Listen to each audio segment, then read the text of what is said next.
트럼프 행정부가 취업비자 발급 때 임금이 높은 사람에게 우선권을 주기로 함에 따라 한인들의 취업 이민이 더욱 힘들어질 것으로 우려됩니다.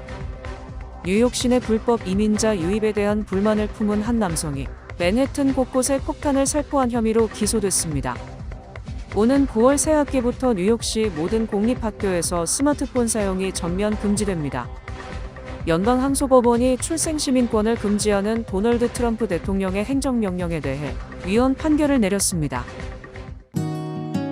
모두가 누릴 수 있는 권리, 바로 아름다움입니다. 키스는 누구나 더 쉽고 당당하게 자신의 아름다움을 즐길 수 있는 세상을 꿈꿉니다. 키스는 우리 모두의 미래가 더 아름답게 빛날 수 있도록 최선을 다할 것입니다. 당신의 아름다움의 모든 순간, 키스가 함께합니다.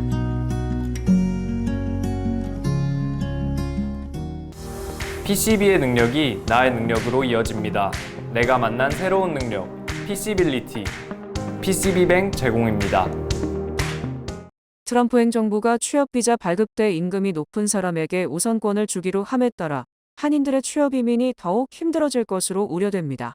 연방이민서비스국은 최근 현재 무작위 추천 방식인 H-1B 전문직 취업비자 발급 방식을 임금 기반 가중치 기반 선발제로 변경하겠다며 이 같은 개정안을 백악관 예산관리국에 제출한 것으로 확인됐습니다.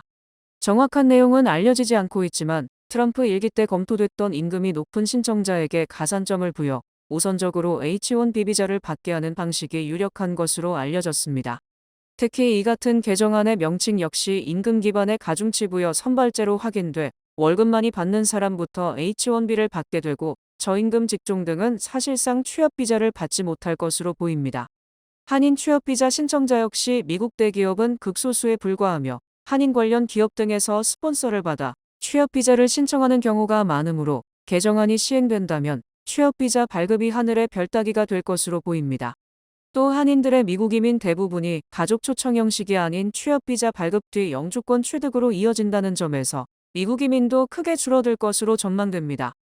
현재 H-1B 비자는 연간 8만 5천 개가 발급되며 이 중 2만 개는 석사 이상에 우선 배정됩니다.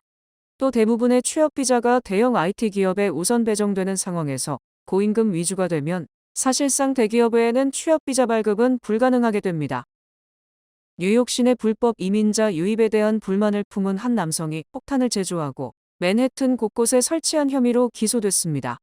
뉴욕 남부지검에 따르면 롱아일랜드 나소 카운티 거주 55세 마이클 게이는 지난달 인터넷에서 화학물질을 구입해 자신의 집에서 폭탄을 제조한 뒤 맨해튼 소호에 위치한 건물 옥상과 윌리엄스버그 브릿지 전철선로에 던졌습니다.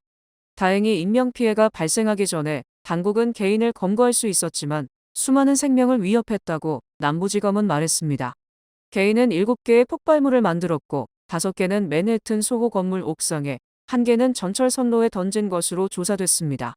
개인은 폭발물을 만들기 전 지난 3월에 X계정을 통해 뉴욕시에 유입된 난민들에 대한 불만을 토로하는 영상을 올리고 트럼프 대통령 계정을 태그했습니다. 기소장에 따르면 개인은 자신이 제작한 폭발물이 제대로 작동되는지 확인하기 위해 롱아일랜드에서 2명의 목격자 앞에서 이를 시범 폭파시켰습니다. 목격자들은 개인을 신고한 것으로 알려졌습니다. 남부지검은 개인을 폭발물을 이용한 재산 파괴 시도, 폭발물 운반, 파괴 장치 불법 소지 등 3가지 혐의로 기소했습니다. 오는 9월 새 학기부터 뉴욕시 모든 공립학교에서 스마트폰 사용이 전면 금지됩니다. 에릭 아담스 뉴욕시장과 멜리사 라모스 시교육감은 23일 올 가을 학기 첫날부터 등교해서 하교할 때까지 하루 종일 학교에서 스마트폰, 태블릿, 스마트워치 등 인터넷 지원 모든 기기 사용이 금지된다고 발표했습니다. 이날 발표는 캐시 호컬 뉴욕주지사가 추진한 벨투벨 정책이 시행되는 것입니다.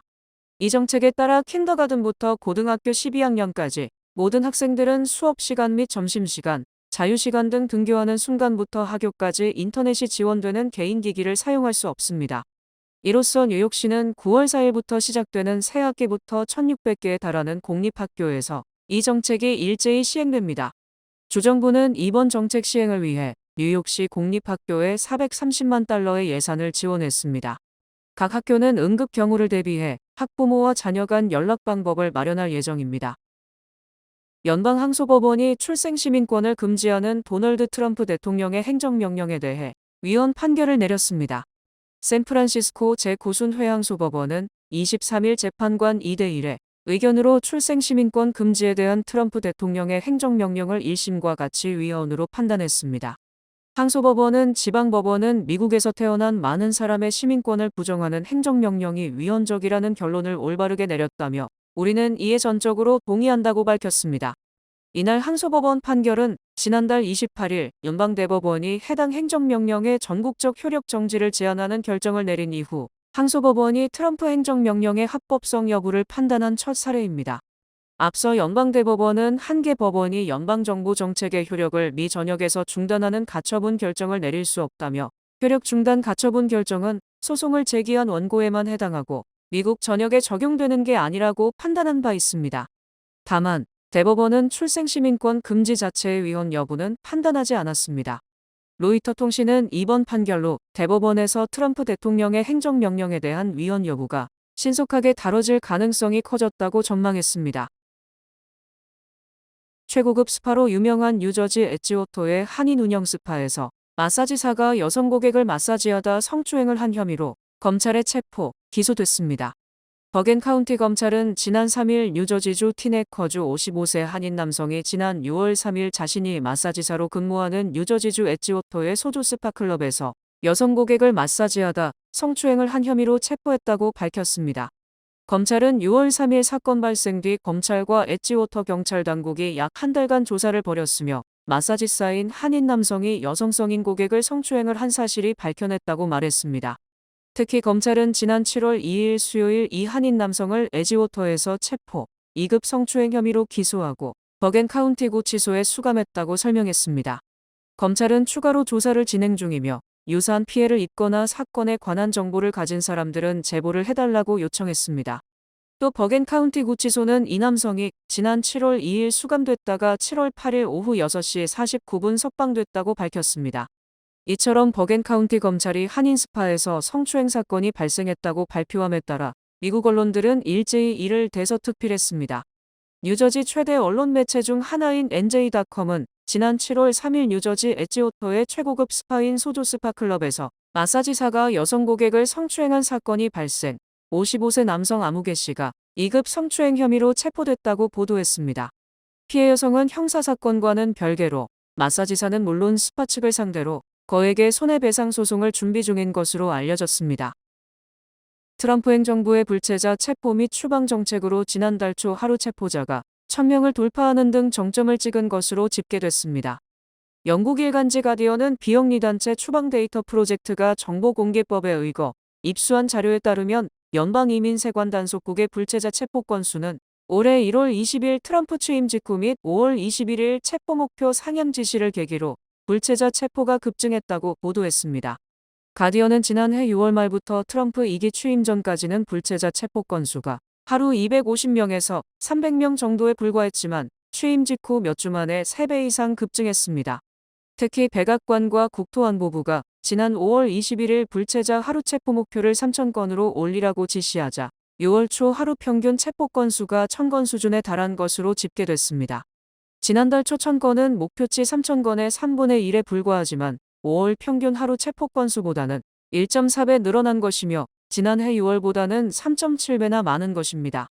또 지난 6월 4일에는 거의 2,000명이 체포돼 최대 기록을 세웠으며 이날 체포된 사람들 대부분이 범죄와 무관한 단순 불체자로 드러났습니다. 하지만 하루 평균 체포 건수는 6월 초순 정점을 찍은 뒤 다시 감소세로 돌아서 지난달 하순에서 하루 8에서 900명 수준에 머물렀습니다.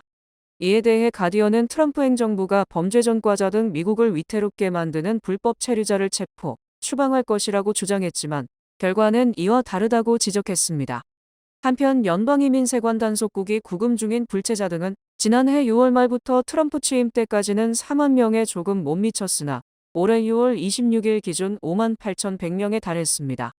이는 2019년 이후 최대 기록이며 연방의회가 예산을 배정한 연방이민세관 단속국 수용인원 4만 1,500명보다 훨씬 많은 것입니다.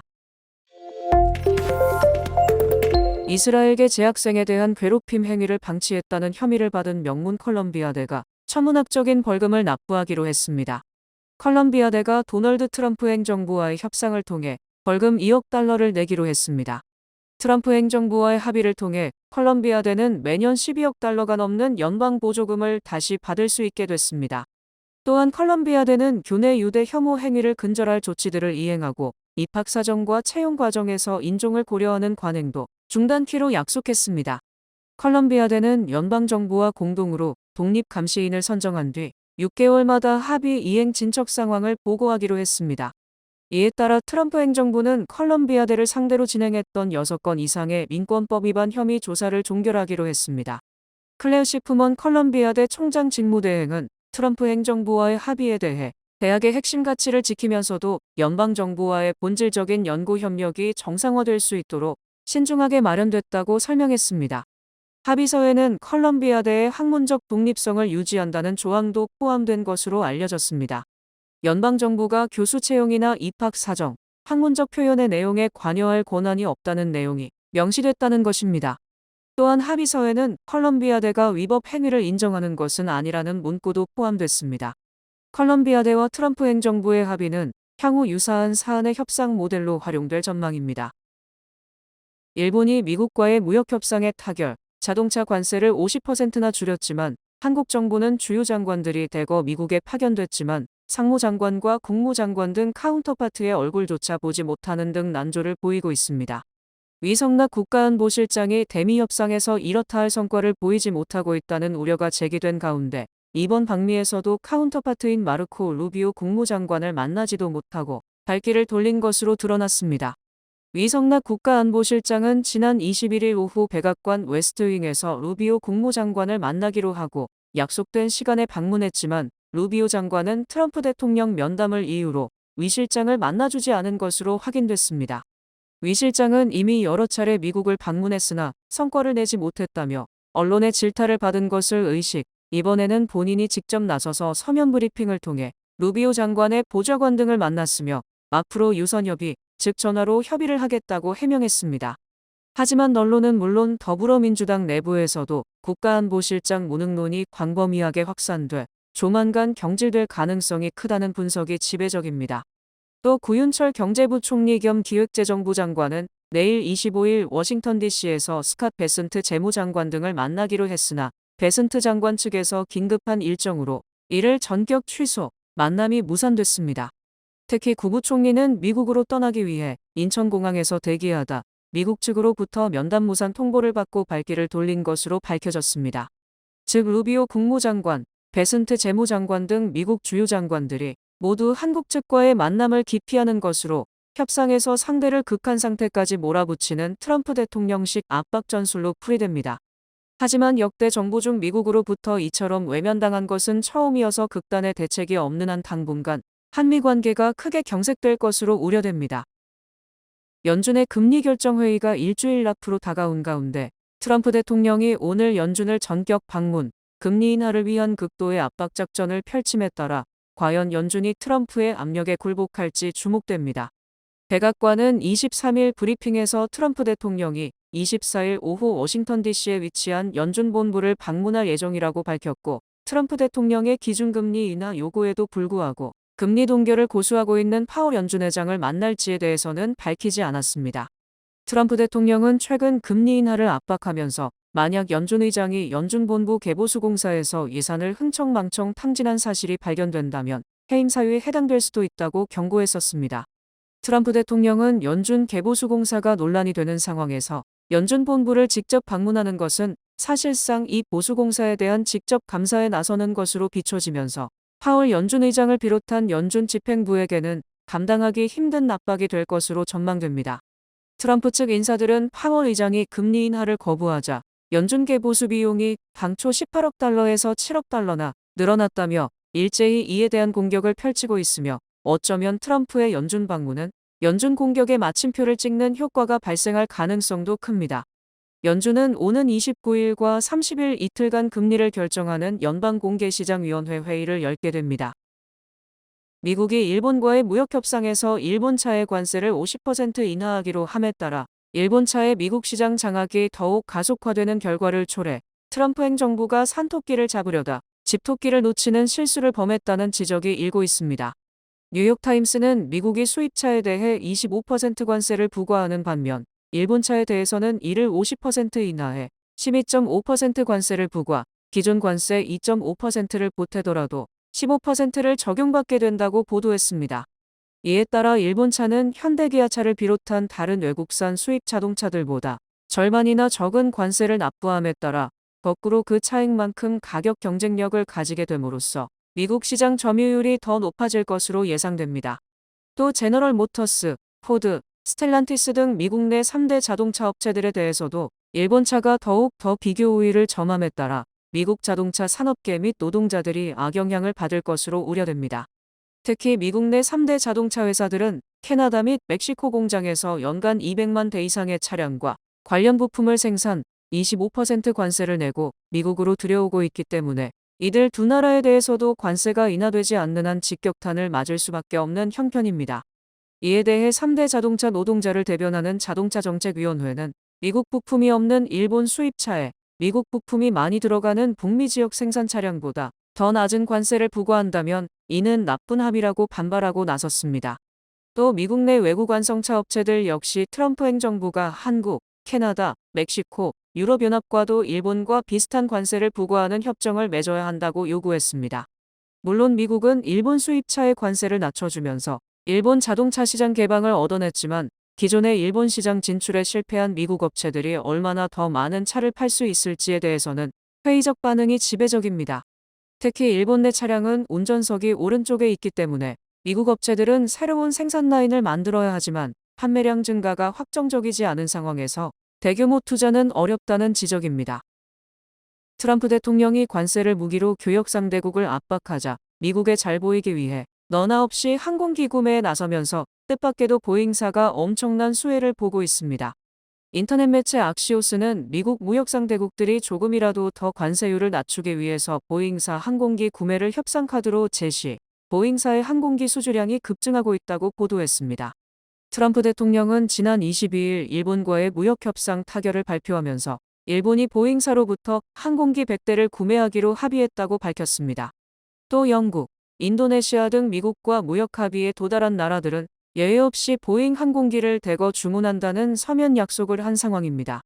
현재 미국과 무역협상을 진행 중인 중국 역시 보잉기 구매 의사를 밝힌 것으로 알려졌으며 협상 타결이 임박한 것으로 알려진 인도 역시 보잉기 구매가 확정적입니다. 또 이미 사우디아라비아, 카타르, 아랍에미레이트 연합 등은 트럼프 대통령의 방문 때 이미 보잉기 구매라는 선물 보따리를 내놓기도 했습니다. 이처럼 보잉사는 트럼프 대통령의 관세 드라이브가 강해질수록 수주가 늘어나는 등 트럼프 취임에 따라 가장 큰 경제적 혜택을 누리는 회사가 되고 있습니다. 트럼프 대통령의 중국 관세 부과 직후에는 중국이 항공기 인수를 거부하면서 주가가 폭락했지만 현재는 주가가 무려 70%나 급상승한 상황입니다. 뉴뱅크와 함께 꿈의 집을 마련하세요. 빠른 승인, 맞춤형 서비스, 전문가 상담, 지역 전문성, 경쟁력 있는 이자율, 뉴뱅크가 주택 소유를 쉽고 간편하게 모든 단계에서 도움을 드립니다. 지금 바로 가까운 뉴뱅크 지점을 방문해서 홈모기지 대출 상품에 대해 문의하세요. 뉴뱅크 제공입니다.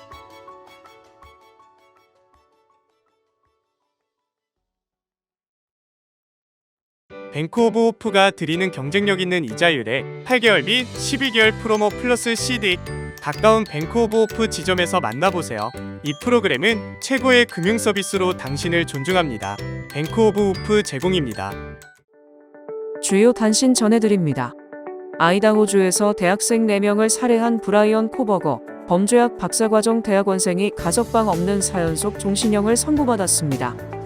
뉴욕시는 높은 세율과 치솟는 생활비 때문에 부자들이 뉴욕을 탈출해 최근 5년 동안 뉴욕 시민 12만 5천 명이 플로리다주로 이탈했다고 비영리 예산 감시기구인 시민예산위원회가 밝혔습니다.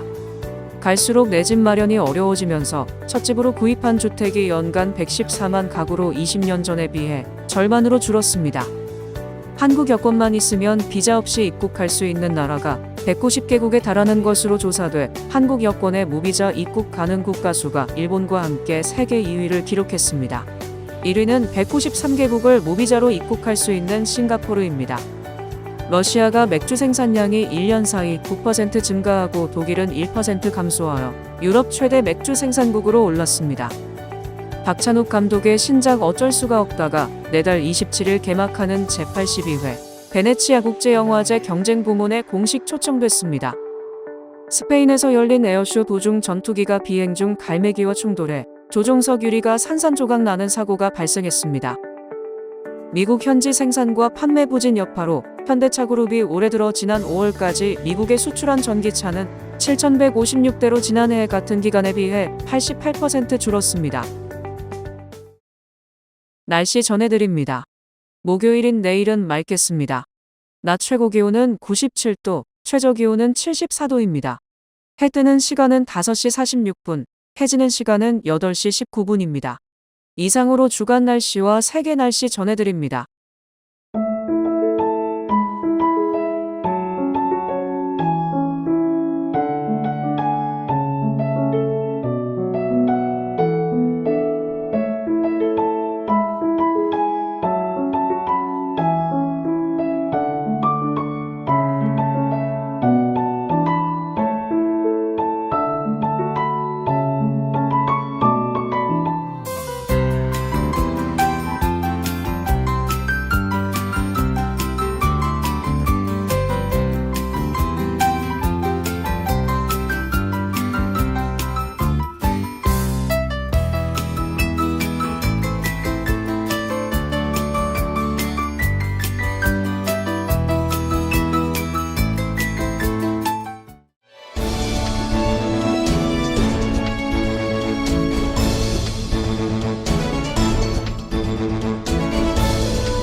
이상으로 7월 24일 목요일 TKC 뉴스데스크 여기서 마치겠습니다. 시청해주신 여러분 고맙습니다.